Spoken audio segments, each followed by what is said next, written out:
할렐루야. 출애굽기를 본문으로 모세의 삶의 흔적들을 통해서 우리가 말씀을 듣고 배우고 있는데, 오늘 본문의 말씀을 딱 보니까 지난 봄 야외 예배 때에 이 본문을 가지고 제가 설교를 했어요. 그래가지고 잠시 이 본문을 어떻게 할까, 그냥 넘어갈까, 그런 생각도 잠시 했는데, 속으로 생각해 보니까 그때 야외 예배 때 먹었던 갈비 맛을 다 잃어버렸을 것 같아요. 또 해드려도 맛있게 드실 것 같아요. 마찬가지로 유교 양식도 그러니까 영의 양식도 새롭게 접해도 은혜가 되고, 또 좀 새로운 관점으로 말씀을 보면 또 은혜와 도전이 되겠다 싶어서 우리가 이미 잘 알고 있는 말씀의 본문을 통해서 하나님 말씀을 좀 듣겠습니다. 여러분들은 지난 한 주간 동안 살면서 언제 하나님의 은혜를 느꼈습니까? 언제 하나님께서 여러분들에게 말씀하시는 음성을 들었습니까?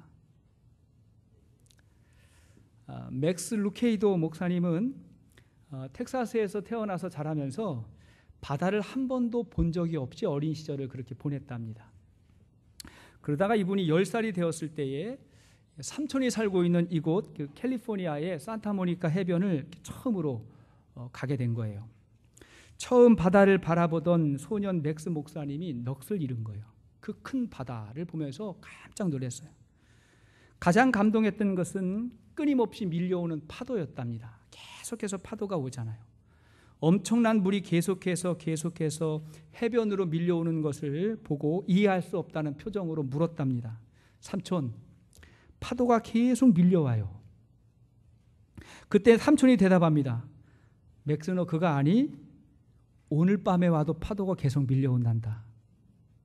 어린 맥스가 도저히 이해가 되지 않는다는 표정으로, 농담하지 마세요. 어떻게 그렇게 많은 물이 계속해서 올 수 있어요? 말도 안 돼요. 말하니까 삼촌이 또 말해요. 맥스, 너 그거 아니? 1000년 전에도 이 파도는 똑같이 밀려왔단다. 어린 맥스가 더욱더 놀랐어요. 그러자 삼촌이 또 말해요. 맥스, 너 그거 아니? 우리가 다 죽고 난 1000년 후에도 저 파도는 계속해서 저렇게 밀려올 거야. 놀란 어린 맥스가 더 이상 아무 말도 하지 못하고 바다를 계속해서 바라보다가, 삼촌, 내가 한번 들어가 봐도 돼요? 10살에 처음으로 바닷물에 발을 담그는 거, 내가 들어가 봐도 돼요? 그리고는 이제 온몸에 모래를 묻히고 바다에 들어갔더니 파도가 와가지고 철썩하면서 모래를 한꺼번에 다 씻어내는 거예요. 그 순간 또 다시 바깥으로 나가가지고 백사장에 가서 모래를 다 묻힌 다음에 다시 바다로 들어오니까 철썩하면서 한꺼번에 깨끗이 씻어지는 그런 경험을 하루 종일 하면서 바다에서 놀던 맥스 루케이드 목사님이 훗날 그때의 경험을 이렇게 말합니다. 하나님의 은혜는 이와 같아서 1000번을 넘어져도 우리를 향해서 다시 밀려옵니다. 우리가 어떤 모습으로, 어떤 마음으로, 어떤 죄를 가지고 있더라도 하나님 앞에 나오면 하나님의 은혜는 우리를 다 깨끗이 씻어줍니다. 이렇게 이야기했어요. 여러분, 다시 묻습니다. 여러분, 언제 하나님의 은혜를 경험합니까? 만일 우리가 정말 아름다운 풍경을 보게 되거든, 그랜드 캐년 같은 장관이나 요세미티 같은 섬세한 아름다움이 비록 아닐지라도, 이를테면 이른 아침에 일출과 저녁 일몰의 아름다움을 보거든, 혹은 들녘에 퍼져 있는 꽃의 들풀의 아름다움을 보거든, 여러분 잠시 동안 그대로 멈추어 서서 하나님의 음성에 한번 귀를 기울여 보십시오. 하나님께서 이렇게 이야기할 거예요. 내 마음에 드냐? 너 보라고 내가 만든 거다. 하나님 틀림없이 그렇게 말씀하실 겁니다. 이런 하나님의 음성을 듣고 그 은혜를 간직하며 살아가는 사람은 마음이 맑고 평안하고 온유합니다. 그 마음에 쿠션이 있어요. 그래서 어지간한 문제와 비난, 고난 앞에서 마음의 평정심을 잃어버리지 않고 살아갑니다. 그래서 결국은 은혜 입은 사람이 승리하는 거예요. 이 은혜가 없는 사람, 마음이 냉랭하고 따뜻하고 메마른 사람들은 작은 문제에 너무 민감해지고 너무 깊게 상처를 받고 너무 쉽게 좌절하는 거예요. 그러나 우리가 받은 그 말할 수 없는 은혜로 말미암아 우리의 믿음의 싸움에서 승리하게 되는 겁니다. 이스라엘이 광야에서 체험한 것이 무엇입니까? 상실을 통해서, 다시 말하면 아무것도 없는 상황을 통해서 하나님의 놀라운 은혜를 발견하는 겁니다. 하나님은 불평하고 원망하는 이스라엘에게 전혀 은혜 받을 자격이 없는 그들에게 지속적으로 은혜를 베풀어 주시면서 마치 파도가 밀려올 때 그러하듯이 그들을 조금씩 가나안으로 이끌어 가는 겁니다. 오늘 본문을 보면 무리바에서 벌어진 사건이 계속되고 있습니다.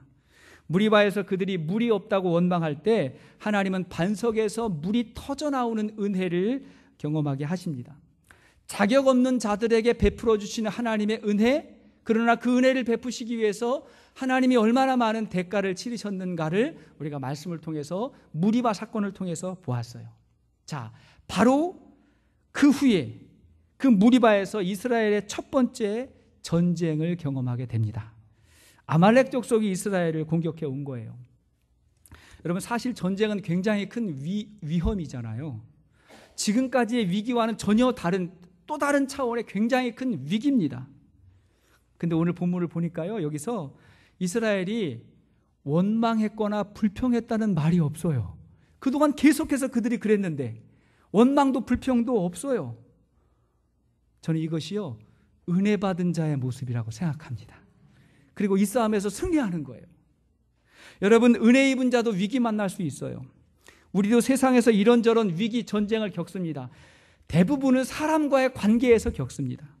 사람들에게 오해받고 상처 입고 때로는 그 일로 인해서 다툼이 벌어지기도 해요. 다툼이 벌어지는 나와 그 사람이 사탄은 아니지만 그럴 때마다 나와 그의 마음 속에서 악한 마귀가 교묘하게 우리의 마음을 속이고 흔듭니다. 이런 싸움을 영적 싸움이라고 하고 우리는 이 싸움에서 이겨야 되고 결국은 은혜 받은 자가 이기는 겁니다. 자, 이스라엘이 이 전쟁에서 어떻게 이겼는가를 보면서 우리가 은혜 입은 자로 승리하기 위해서 어떻게 살아야 될까요? 자, 첫째로 먼저 우리가 피곤할 때를 조심해야 됩니다. 자, 우리가 피곤할 때를 조심해야 돼요. 은혜 안에 사는 사람도 그 은혜를 유지하기 위해서는 영과 육을 잘 관리해야 되는데, 왜냐하면 은혜도 식을 수 있기 때문에 그렇습니다. 이스라엘을 공격해온 적들은 아말렉 족속이에요. 앞으로 이스라엘은 이들과 여러 차례 대면하게 되는데 아말렉 족속은 에서의 후예들입니다. 에서는 야곱과 형제예요. 이스라엘은 야곱의 후예니까, 아말렉이 에서의 후예니까 서로 어떻게 해요? 혈육지간이에요. 가까운 관계예요. 근데 그들이 가장 먼저 이스라엘이 광야에 있을 때 공격해 온 거예요. 여러분 생각해 보세요. 우리를 힘들게 하는 사람은 사실은 나와 가장 가까이 있는 사람들일 수 있어요. 가까이 있는 사람 때문에 힘들어요. 그래서 더 힘들기도 하고, 그렇기 때문에 반드시 그 시험에서 승리해야 됩니다. 아말렉이 이스라엘을 공격했을 때 언제 공격했을까요? 자, 신명기 25장 17절 이하의 말씀 보십시오. 시작. 너희는 애굽에서 나오는 길에 아말렉이 내게 행한 일을 기억하라. 곧 그들이 너를 길에서 만나 내가 피곤할 때에 내 뒤에 떨어진 약한 자들을 쳤고 하나님을 두려워하지 아니하였느니라. 자, 아말렉이 이스라엘 공격할 때 언제? 백성들이 피곤할 때 뒤에서 처진 사람들을 먼저 공격했대요. 그 많은 무리들 중에 뒤에 처져 있는 사람들부터 공격을 받고 죽은 거예요. 마치 사자나 치타가 얼룩말이나 누떼를 공격할 때 그 무리가 엄청나게 많지만 다 잡을 수 없어요. 누구를 딱 이렇게 찍고 뜁니까? 그 무리 뒤에서 처져 있는 것들을 타겟으로 잡는 거예요. 여러분, 우리가 피곤하다고 말씀을 멀리하고 기도하지 못하고 너무 바쁘다고 기도하지 못하고 바빠서 예배조차 잃어버리고 살아갈 때 제가 마귀라면 그 사람부터 잡을 거예요. 그렇지 않겠어요? 그 사람 먼저 타겟으로 딱 잡는 거죠. 우리가 예배 드릴 때도 마찬가지예요. 예배 드릴 때도 대부분 이제 뒤에 처져 있는, 중간 뒤쪽에 있는 분들은 시험 중이거나 시험 받을 확률이 굉장히 많은 사람들이에요. 물론 특별한 이유가 있어가지고 나는 딱 뒤에 앉아가지고 전체를 다 내다보면서 예배를 드려야 특별히 은혜가 된다거나, 아니면 진짜 뭔가 바쁜 일이 있어가지고 앞에 앉으면 방해가 되니까 뒤에 있다가 참 움직여야 되는 어떤 특별한 분들 이외에 습관적으로 뒷자리에 앉는 분들을 제가 막이라면 딱 공격할 것 같아요.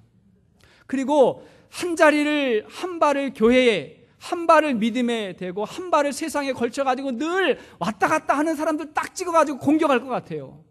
마귀는 그런 존재예요. 아예 그냥 내가 믿음 생활하니까 하나님 앞에 쭉 와가지고 앞자리에 와가지고 딱 버티고 있는 분들은요, 마귀도 신경 안 써요. 내버려 둔다는 거예요. 그게 영적 원리입니다. 한비아 씨의 지도 밖으로 행군하라라고 하는 책에서 나온 말입니다. 아프리카의 킬리만자로, 파키스탄의 난가 파르바트, 네팔의 에베레스트 캠프를 오르면서 공통적으로 깨달은 것이 있다. 정상까지 오르려면 반드시 자기 속도로 가야 한다는 것이다. 그렇게 하는 것이 느리고 답답하게 보여도 정상으로 가는 유일한 길이다. 그렇게 이야기했어요. 우리가 인생을 살면서 너무 급하게 서두르거나 너무 욕심을 부리면 안 된다는 말입니다. 우리에게는 건강한 육체가 필요하고 건강한 육체를 위해서 건강한 영성이 있어야 돼요. 그래서 우리는 예배를 소중히 여기고 더욱이 은혜 받기를 갈망해야 됩니다. 그 은혜로 이기는 거예요. 그런가 하면 두 번째, 은혜 안에 사는 사람은 기도의 힘을 믿습니다. 기도하며 살아요. 은혜로 충만하기 위해서는 기도해야 되고 기도의 능력이 있다는 것을 확신해야 됩니다. 우리는 이 아말렉 전쟁을 이미 잘 알고 있죠. 이 싸움에서 어떻게 이겼는지를 우리가 알고 있습니다. 일단 모세가 여호수아를 불러요. 성경에서 여호수아의 이름이 처음 등장하는 순간입니다. 여호수아를 불러서 그를, 사람들을 선택해서 싸움터로 가라고 그렇게 이야기를 합니다. 그리고는 모세는 손에 지팡이를 들고 아론과 훌과 함께 그 싸움터가 내려 보이는 산으로 올라가요. 여기서 우리는 아주 중요한 원리를 알게 됩니다. 우리들이, 그리스도인들이 현장을 무시하거나 소홀히 하면 안 됩니다. 싸움의 현장을 무시하면 안 돼요. 왜냐하면 싸움은 현장에서 벌어지고 현장에서 승리해야 되거든요. 그러니까 싸움이 벌어지는 현장으로 달려가야 돼요. 거기가 귀한 거예요. 피하면 안 돼요. 도피하면 안 돼요. 그러나 이것보다 더 큰 문제는 현장만 생각하고 그 뒤에서 벌어지는 기도의 싸움을 하지 않는 경우입니다. 현장의 일들만 동동 발구르고 생각하고 그 문제만 붙들고 있으면서 기도해야 된다는 것을 생각하지 못하는 경우인데, 대부분의 사람들이 이런 경우입니다. 기도의 힘을 모르는 거예요. 여러분, 오늘 싸움을 한번 보세요. 모세가 여호수아의 군대를 먼저 보내고 그와 동시에 모세는 산으로 올라가는데, 성경을 보니까 여호수아의 군대가 어떻게 싸웠는가는 전혀 나오지 않아요. 반면에 산 위에 있는 모세가 어떻게 했는가는 굉장히 자세하게 기록이 되어 있어요. 자, 10절, 11절 말씀 보십시오. 본문 10절, 11절 시작. 여호수아가 모세의 말대로 행하여 아말렉과 싸우고 모세와 아론과 훌은 산 꼭대기에 올라가서 모세가 손을 들면 이스라엘이 이기고 손을 내리면 아말렉이 이기더니. 자, 이 전쟁의 승패는 여호수아의 전술에 달려있지 않고 모세의 손에 달려있다고 말해요. 모세가 손을 들면 싸우는 여호수아가 이기고 손을 내리면 여호수아가 졌어요. 아말렉이 이겼어요. 그러면 성경에서 손을 든다고 하는 게 어떤 의미가 있는 거예요? 공통점이 있어요. 자, 시편 28편 2절 말씀 보십시오. 자, 시작. 내가 주의 지성소를 향하여 나의 손을 들고 주께 부르짖을 때에 나의 간구하는 소리를 들으소서. 자, 손을 들고 뭐 한다고요? 부르짖어 기도한다고요. 구약시대에 기도할 때는 손을 들고 부르짖는 것이 가장 일반적인 모습이었습니다. 자, 그러면 오늘날 신약시대 때는 어떠할까요? 자, 오늘날 어때요? 디모데 전서 2장 8절 보십시오. 자, 시작. 그러므로 각처에서 남자들이 분노와 다툼 없이 거룩한 손을 들어 기도하기를 원하노라. 여기도 보니까 거룩한 손을 들고 기도하기를 원하노라. 손을 들어 하나님께 영광 돌리고 손을 들어 사람들을 축복하는 기도의 손을 드는 겁니다. 여러분, 기도하면서 손을 드는 것은 굉장히 성경적인 거예요. 누군가 기도하고 찬양할 때 손을 들고 크게 외친다고 이상하게 여기지 마세요. 저 사람은 좀 과한 것 같아, 조금 광신자 같아, 그렇게 생각하지 마십시오. 손을 들고 기도하는 것은 굉장히 성경적 기도의 방법이에요. 자, 이 전쟁은 여호수아의 전쟁이 아니라 모세의 기도, 모세의 기도손의 전쟁이었다는 사실을 기억하십시오. 여러분, 우리의 문제와 고난이 기도의 자리에서 풀린다는 것을 알아야 돼요. 기도의 자리가 중요해요. 왜냐하면 기도의 자리가 곧 믿음의 자리이기 때문에 그런 거예요. 헨리 포드가 이런 말을 했습니다. 당신이 할 수 있다고 믿든 할 수 없다고 믿든 당신이 믿는 대로 될 거다. 할 수 없다고 믿으면 그렇게 된다는 거예요. 할 수 있다고 믿으면 그렇게 믿음대로 되는데, 중요한 건 뭐냐면 평상시에는 그 믿음이 생기지 않는데 기도할 때의 생각이 나의 믿음이에요. 결국은 기도한 대로 살고 기도한 대로 돼요. 오랫동안 기도하다 보면 그것을 알 수 있어요. 내가 기도한 대로 살고 있구나 라는 것을 알게 됩니다. 혹시 여러분 뒤에서 여러분들을 위해서 기도해 주는 사람이 몇 사람이 있습니까?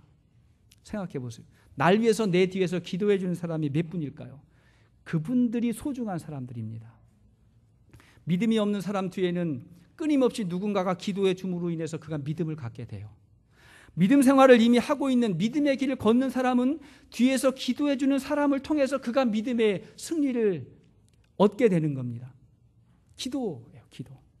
지난번에 제가 한국에 갔을 때에 제가 어머니 교회에서 정말 오랜만에 주일 예배를 드렸는데, 예배를 마치고 일어났는데 한 분 권사님이 조용히 저에게 오셔서 말씀을 하시는 거예요. 그분은요, 제가 주일학교 다닐 때에도 그 교회 다녔던, 저를 알고 있는 권사님인데 그분이 이렇게 이야기했어요. 한 목사님, 제가 새벽마다 목사님 위해서 기도하고 있어요. 그렇게 이야기하셨어요. 제가 얼마나 감사한지. 솔직히 저는요, 그분이 이 지구상에 살아계시는 것도 생각하지 못하고 살았어요. 지금까지 제 기억이 없었어요. 그분이 새벽마다 기도하고 있어요. 그렇게 말씀해 주셨어요. 서울중앙성결교회의 한명석 권사님은 저하고 8,000지간입니다. 그분의 친정이 저희 동네인데, 저희 동네가 한시 집성촌이니까 친정이 저희 동네예요. 그런데 그분은 제가 태어나기도 전에 서울로 시집을 가셔서 예수를 믿게 되었어요. 그리고 예수 믿고 보니까 이 친정 식구들이 예수를 믿지 않아가지고 굉장히 안타까워 하셨는데, 그러던 중에 제가 목사가 되었을 때에 얼마나 감사하는지, 드디어 우리 한씨 집안에서 목사가 나왔다고 너무 기뻐하시고 그 교회 중보기도팀에 저와 우리 교회의 이름을 올려놓고 지금도 기도하고 계세요. 누군가 우리 뒤에서 기도해 준다는 게 얼마나 귀하고 감사한 일입니까? 여러분, 기도는 하나의 전략이 아니에요. 모든 전략의 처음과 끝이 기도예요. 기도 없이는 아무것도 이루어지지 않는 거예요. 기도로 되는 거예요. 이 사실을 믿으시기를 바랍니다. 그런가 하면 세 번째, 은혜를 아는 사람은 동역자의 중요성을 압니다. 동역자의 중요성을 알아요. 은혜는 불과 같아서 혼자서는 자꾸 꺼지려고 하는 습성이 있어요. 그러나 불이 모이면 활활 타오르는 것처럼 내가 받은 은혜도, 이 기도의 불도 모이면 같이 타오르게 되는 겁니다. 자, 모세가 산에 올라갈 때 아론과 훌이 함께 올라갔습니다. 아론은 모세의 형이고 훌은 누구냐면 갈렙의 후손이거나 아니면 모세의 누이가 미리암인데 그 미리암의 남편일 거다, 그런 이야기가 있는데 소개가 되지 않으니까 추측만 하는 거예요. 어쨌든 이 두 사람이, 가까이 있는 사람이 같이 갔어요. 왜 같이 갔을까요? 기도하다가 지칠 때 도와주려고, 어려울 때 함께 하려고 이 동역자를 삼아가지고 같이 올라간 거예요. 자, 12절을 보십시오. 12절 시작. 모세의 팔이 피곤함에 그들이 돌을 가져다가 모세의 아래에 놓아 그가 그 위에 앉게 하고 아론과 훌이 한 사람은 이쪽에서 한 사람은 저쪽에서 모세의 손을 붙들어 올렸더니 그 손이 해가 지도록 내려오지 아니한지라. 기도하다 보니까 여러분, 손 들고 기도하는 거 힘들잖아요.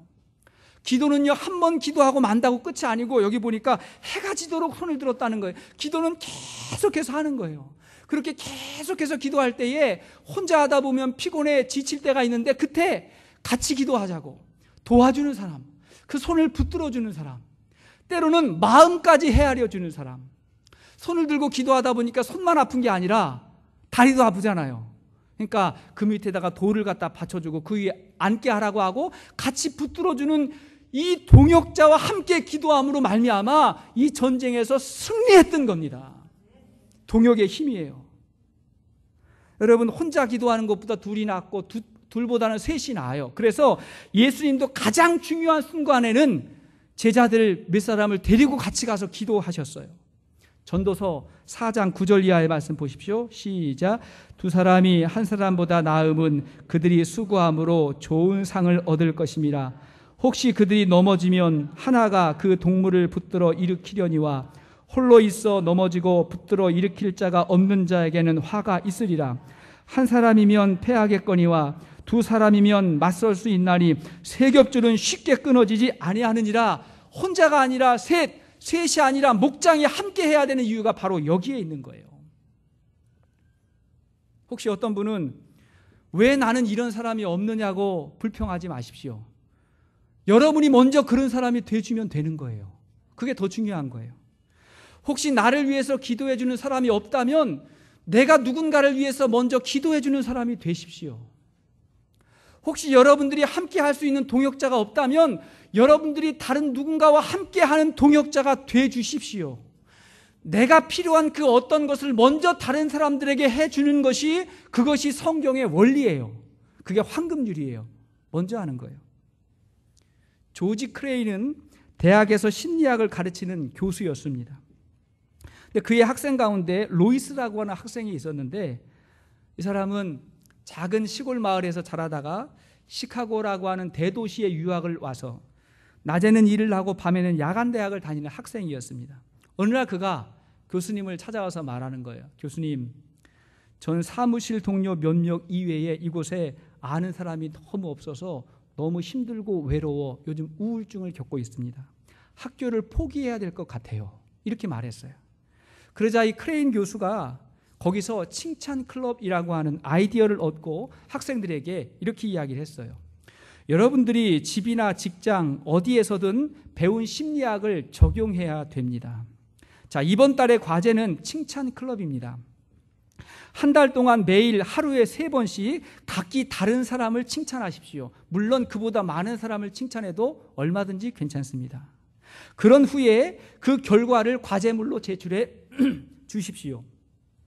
여러분 주위의 사람들의 태도 변화를 잘 보시고 무엇보다 여러분들의 생각이 어떻게 변화되는지를 제출해 주십시오. 이렇게 과제를 냈어요.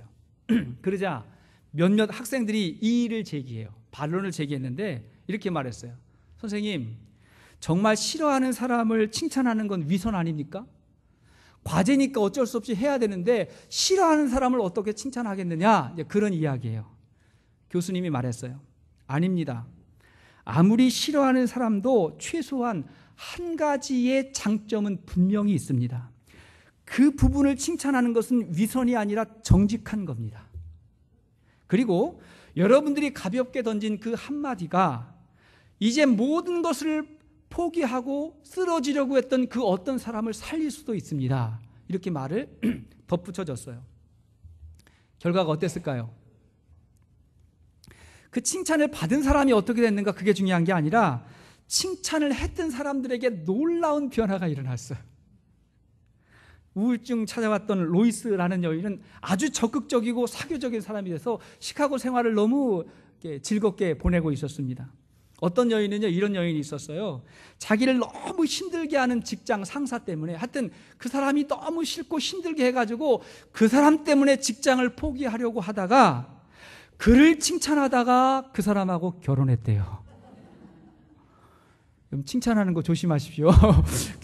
결혼할 수도 있어요. 칭찬하다가 좋아져서 결혼했대요. 여러분, 리더십의 이론 가운데 엘리베이터 원칙이라는 게 있어요. 엘리베이터 원칙. 존 맥스웰이 했던 말인데 이 말은 뭐냐면 내가 남을 세워주면 나도 그와 함께 올라간다는 거예요. 내가 남을 높여주면 나도 그와 함께 올라갑니다. 반면에 내가 남을 낮추고 그를 비난하면 그와 함께 나도 그런 사람이 된다는 거예요. 함께 된다는 거예요. 다른 사람을 비난하고 낮춤으로 인해서 내가 올라갈 수 있다고 생각하면 오해예요. 그렇지 않아요. 제가 만든 말이 있는데 뭐냐면 널뛰기 원리예요. 널뛰기 원리. 엘리베이터 정도가 아니라 널뛰기예요. 널뛰기는 뭐예요? 내가 상대방을 높이 올려주면 그가 올라가요. 올라가는데 그가 올라갔다가 그의 힘을 가지고 다시 내려오면 그 힘으로 내가 다시 올라가요. 너 올라가라, 나 올라가라, 너 올라가라, 나 올라가라. 이게 굉장히 중요한 원리예요. 널뛰기 원리. 여러분, 왜 우리가 신앙생활을 잘하면 인생이 행복하고 성공적인 삶을 살까요? 왜 그래요? 함께하는 능력을 배우기 때문에 그렇습니다. 하나님을 사랑하는 것이 이웃을 사랑하는 것임을 깨닫게 돼요. 여러분, 고독한 행복은 없답니다. 고독한 행복은 없대요. 이 말은 뭐냐면 진짜 행복한 순간에는 그 행복을 나누고 싶은 거예요. 그래서 축구 경기만 하면 온 나라가 모여가지고 막 그냥 함께 응원하는 이유가 뭐예요? 그 순간에 같이 그 기쁨을 나누기 위해서 함께 모이는 거잖아요. 함께 해야 기쁠 수 있고 그 기쁨을 나눌 수 있는 거예요. 이걸 신앙의 원리를 통해서 배워야 되는 겁니다. 단기 선교 다녀온 사람들은 압니다. 선교는 주러 간 것이 아니라 결국 받고 온다는 것을. 받고 오는 거예요. 봉사활동을 하는 사람들은 압니다. 섬기려고 시작했는데 결국은 섬김을 받게 됩니다. 목장 생활을 한 3년 정도 됐는데 3년 지났는데 아직도 뭔가를 얻으려고 목장에 가지 마세요. 목장 가서 뭘 얻을 수 있을까? VIP들은 그래야 되겠죠. 근데 3년 지났다? 그런 마음으로 가는 게 아니에요. 목장은 얻으러 가는 것이 아니라 주로 섬기러 가는 거예요. 주러 가는 거예요. 저희도 항상 목장을 하면서 뭔가를 얻을까를 생각한 적이 한 번도 없어요. 이분들이 와가지고 뭘 줄까? 뭘 줄 수 있을까? 가 아니라 항상 섬길까를 생각하죠. 항상 섬길까를 생각하는데 목장 끝나고 나면 남는 게 더 많아요. 이들이 은혜를 주고 가요. 감사를 주고 가요. 기쁨을 주고 가요. 그 음식이 남아가지고 그 다음날 또 먹어요. 또 과일도 가져오는 분이 있어가지고 과일도 또 먹게 되고, 가만히 보면 남는 게 더 많은 거예요. 결국은 남는 거예요. 여러분, 교회도 마찬가지. 교회에서 직분자 이상 되신 분들은 집사님 정도 되면 적어도 신앙생활 5년 이상 된 분인데, 직분자 되신 분들이 교회에 뭔가를 얻으려고 오는 게 아니에요. 어떻게 하면 교회에 와서 섬길까? 새신자들을 섬길까? 교회를 어떻게 섬길까를 위해서 교회에 오십시오. 그래야 그 교회에서 얻고 가는 거예요. 그게 영적인 원리라는 사실을 빨리 기억하십시오. 이 교회가 왜 이렇게 나에게 안 해주나? 왜 관심을 안 가져주나? VIP가 아닌 이상 그런 생각하지 마시기를 바랍니다. 집사님 이상은 다 섬김의 자리로 가실 수 있기를 바랍니다. 그러면 주님께서 우리를 섬겨주십니다. 높여주세요. 무엇보다도 가장 중요한 우리의 동역자는 예수님이십니다. 혹시 사람이 없어도, 사람들에게 조금 실망할 일이 있어도 여러분, 우리의 믿음의 시선은 영원한 우리의 동역자 예수님 바라봐야 됩니다. 예수님이 이 땅에 오신 목적이 뭐예요? 두 가지예요. 주로 섬기러 오신 거예요. 섬기러 오셨고 그분의 목숨까지도 우리를 위해서 주러 오신 거예요. 예수님은 우리를 친구라고 하셨습니다. 요한복음 15장 15절 말씀 보세요. 시작. 이제부터는 너희를 종이라 하지 아니하리니 종은 주인이 하는 것을 알지 못함이라. 너희를 친구라 하였노니 내가 내 아버지께 들은 것을 다 너희에게 알게 하였음이라. 너희는 내 친구라. 당시의 스승은 절대로 제자를 친구라고 말하지 않았습니다. 근데 예수님은 제자들을 내 친구라 말씀하셨고, 또 하나, 예수님은 친구일 뿐만이 아니라 그 친구를 위해서 목숨까지도 주신다고 말씀하셨어요. 요한복음 15장 13절 시작. 사람이 친구를 위하여 자기 목숨을 버리면 이보다 더 큰 사랑이 없느니라. 목숨을 주셨어요. 뿐만 아니라 목숨을 주신 것으로 끝난 것이 아니라 그분은 지금도 우리를 위해서 계속해서 기도하시며 동역해 주십니다. 자, 로마서 8장 34절 시작. 누가 정죄하리요? 죽으실 뿐 아니라 다시 살아나신 이는 그리스도 예수시니 그는 하나님 우편에 계신 자요 우리를 위하여 간구하시는 자신이라. 아멘. 아멘. 사랑하는 여러분, 오늘도 예수님을 우리 마음의 주인으로 삼고 그분의 뜻에 순종하며 살아갈 때 하나님의 은혜가 우리에게 더욱더 넘쳐나게 될 겁니다. 그러면 누군가를 위해서 우리가 기도하게 될 것이고 누군가를 진정으로 사랑하고 섬기는 삶을 살게 될 것입니다. 그러면 내 안에 은혜는 더 커지고 더 넘치게 될 겁니다. 그 은혜를 가지고 우리가 영적 싸움에서 이 땅에서 믿음으로 승리하게 될 겁니다. 혹시 나를 힘들고 어렵게 하는 사람이 있으면 더 사랑하십시오. 더 축복하십시오.